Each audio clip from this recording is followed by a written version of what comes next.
In the heart of Africa, a catastrophic environmental disaster unfolds. Toxic waste from a Chinese-owned copper mine decimates one of Zambia's most important waterways. Our next story tells you how China has killed a river in Zambia. Take a look.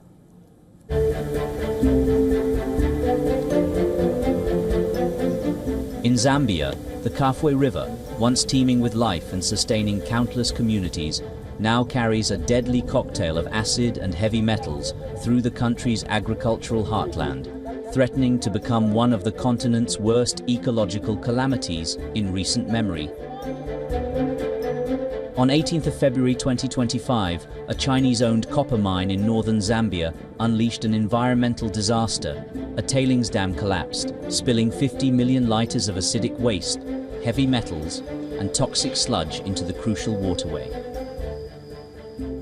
The deadly mix surged downstream, contaminating the Kafue River, Zambia's lifeline.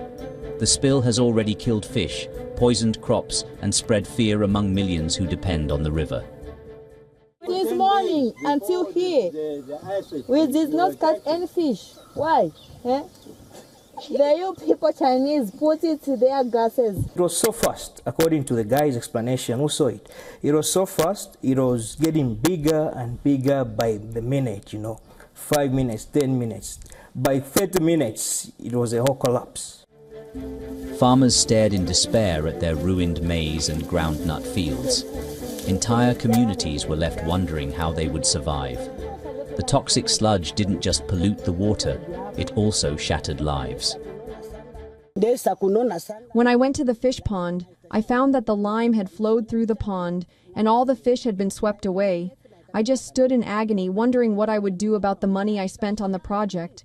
I stood there watching because there was nothing I could do. It is an environmental disaster, really of catastrophic consequence when we consider the fact that cyanometals has polluted a river on which millions of people depend for their livelihoods. We're also talking about wildlife and just the general disturbance which has been given even in not just villages but actual towns. This is not the first time Chinese-owned mines have been accused of environmental destruction in Africa. Across the continent, communities suffer while foreign companies extract wealth, leaving behind a trail of pollution, deforestation, and disease. The Zambian disaster is another brutal chapter in this ongoing exploitation. Bureau Report, World is One.